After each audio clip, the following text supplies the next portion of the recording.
5 seconds.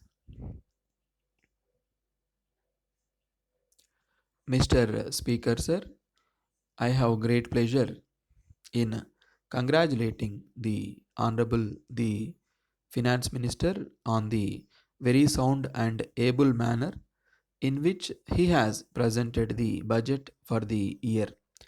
I do not do so in a conventional manner, but I do so very sincerely because I feel that, in spite of the fact that the ministry entered office only in the middle of July last, it has done its very best to present a budget which, to a large extent, tries to serve the people of this state.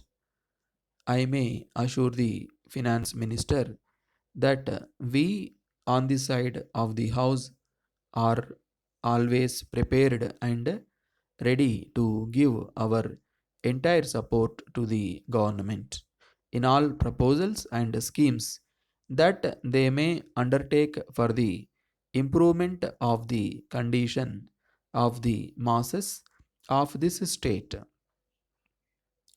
It was really difficult for the Honorable Minister in this short period to change from the old method of preparing the budget. He had necessarily to accept the estimates that were already made by the previous ministry or by the previous government. I would like to make in this connection a few observations on one or two features of the budget. In doing so, let me assure the Honorable the Finance Minister that I do so not in a spirit of criticism, but I do so in a spirit of placing the other side of the picture before him so that he may adopt such course as he thinks fit for the purpose of remedying the defects wherever possible. First, we are to a certain extent sorry about the way in which the lot of the agriculturist has been dealt with. Of course, we realize that the ministry did not have sufficient time to consider the question of land revenue in detail. It has not been possible for it to indicate whether the government will go into the matter fully during the present year and give some permanent relief to the agriculturist. It is true that the remission of land revenue will, to a certain extent, give temporary relief to the agriculturist, but only when he gets permanent relief, he can go on with his work with some sort of security and without having to pay at the end of the year a heavy amount on account of the present high rate at which the land tax is levied. I therefore hope that the government will go into the matter carefully with a view to giving the necessary relief to the agriculturist. I am rather very surprised also to see that the Honorable the Minister for Finance feels that prices have gone up and that the condition of the agriculturist has improved at the present time.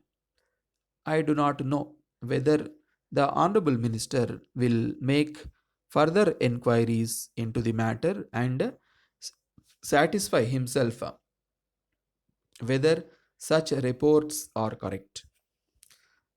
As the time before the minister was short, he has not been able to give sufficient attention to the improvement of their condition. Letter from Krishna and Company. 3. Anna Salai, Madras to Messrs. Rama and Company. 10. Car Street, Tiruchirappalli. Dear sirs, we are in receipt of your letter of the 3rd March. As you are aware, we have been manufacturing and selling domestic appliances for a long time. We are enclosing herewith a catalogue of our goods, and we shall be glad if you select the articles that you desire to purchase from us and place the necessary order with us. We assure you that on receipt of your order, we shall take necessary steps to supply them to you at an early date. Normally, the goods will be supplied to you within 2 weeks from the date of receipt of order. As a special case, we shall try to supply you the goods required within a week from the date of receipt of order. One of the terms and conditions of sale is that if any of the goods are found damaged or are not working properly, we shall be pleased to supply fresh ones in their place. But it should be brought to our notice within a week from the date of receipt of goods by you. Yours faithfully,